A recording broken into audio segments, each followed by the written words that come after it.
kecewa semua. Kami merasa keadilan ini tidak ada untuk kami. Ini 6.000, nasib 6.000 orang jadi korban, lansia mayoritas. Kita udah nggak tahu lagi mesti ngomong apa lagi, mesti melapor ke siapa lagi, mau dibawa lagi kemana lagi nasib kita semua ini. Ini 6.000 orang menjadi korban dan tidak mendapatkan keadilan sama sekali sedikit pun. Bahkan seluruh terdakwa yang diadili semuanya bebas, dibebaskan dari seluruh dakwaan. Kami nggak tahu lagi, kami juga sudah pasrah. Kita nggak tahu lagi Indonesia mau dibawa kemana kalau model yang seperti ini saja. Saya akan laporkan pribadi, nama saya Sanan Tanjung ya. Ini lengkap saya tidak mau begini-begini pengadilan. Ini aneh, putusan paling aneh. Putusan nggak berpihak pada korban.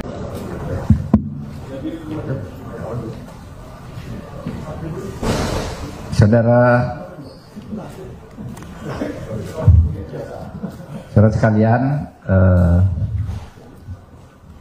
sore ini tadi kami mengadakan rapat koordinasi dengan Kejaksaan Agung, dengan Mabes Polri, dengan Menteri UKM, Koperasi dan Usaha Kecil Menengah, kemudian dengan kantor staf Presiden, untuk membahas keterkejutan Indonesia, baik pemerintahnya maupun rakyatnya, karena kasus Indosuria yang sudah dibahas lama bahwa itu merupakan perbuatan hukum yang sempurna sebagai pelanggaran pidana, baik dari Kejaksaan Agung, Kepolisian, PPATK, itu ternyata dibebaskan, onslah oleh Mahkamah Agung.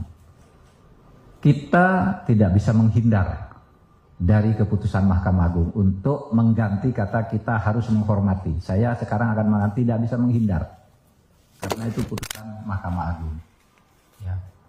Mungkin kita tidak perlu menghormati, kita tidak bisa menghindar gitu aja kan bisa. Nggak bisa apapun gitu karena itu putusan Mahkamah Agung. Karena apa? Itu dakwaannya udah jelas.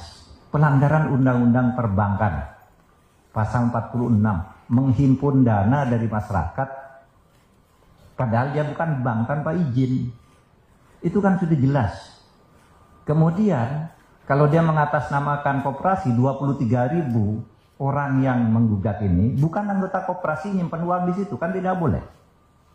Bisa juga masuk ke pencucian uang kan dakwaannya dari itu, tapi tetap bebas. Nah, oleh sebab itu kita tidak boleh kalah untuk menegakkan hukum dan kebenaran. Pemerintah, Kejaksaan Agung akan kasasi.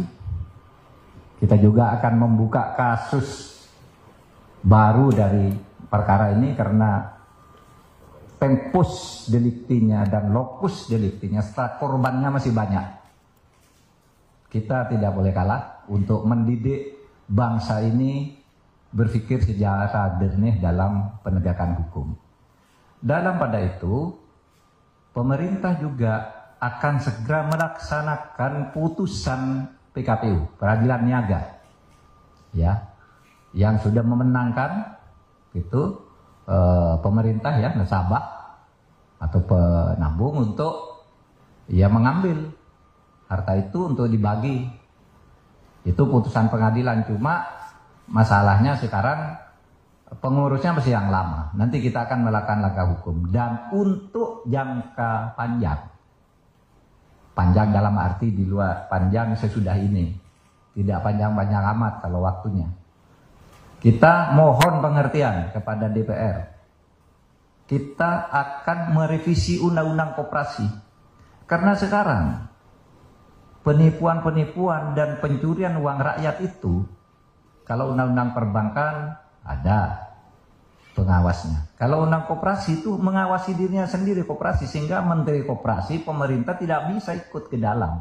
Baru sesudah terjadi dipaksa ikut oleh hukum. Nah, oleh sebab itu mohon pengertiannya, kita akan mengajukan revisi Undang-Undang Koperasi agar penipuan-penipuan yang berkedok koperasi ini bisa segera diakhiri dan ditangkal untuk masa yang akan datang.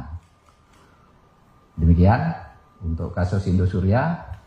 Kepada masyarakat juga hati-hatilah, jangan sembarang nyimpan uang di koperasi juga.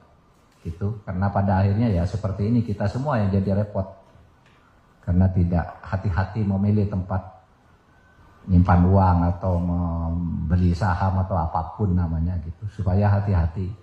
Ada lembaga-lembaga yang resmi yang menjamin keamanan uang itu. Ada undang-undangnya juga. Kalau seperti ini lalu siapa yang mau disalahkan? Juga pemerintah tidak ikut-ikut, tiba-tiba uang itu terjadi, padahal oleh undang-undang pemerintah tidak boleh melakukan pengawasan terhadap koperasi. Di pengadilan juga persepsinya beda, kan gitu.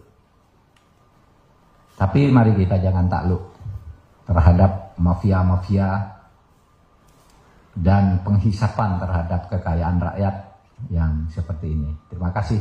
Assalamualaikum. Ya, yang PKPU tadi yang sudah diputus di peradilan niaga itu jumlahnya 8 ya. Bukan hanya Indosuria, tapi ada 8 yang sudah menang. Kita tinggal dieksekusi, hartanya diambil, dihitung, dibagi ke nasabah. Meskipun sudah pasti akan lebih kecil jumlahnya, tetapi kalau nanti dimaksimalkan perampasan atau penghitungan asetnya yang tersembunyi dan yang tidak tersembunyi, itu mungkin bisa lebih banyak.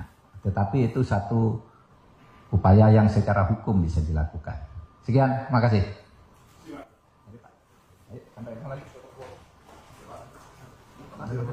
Ayo, Pak Agus.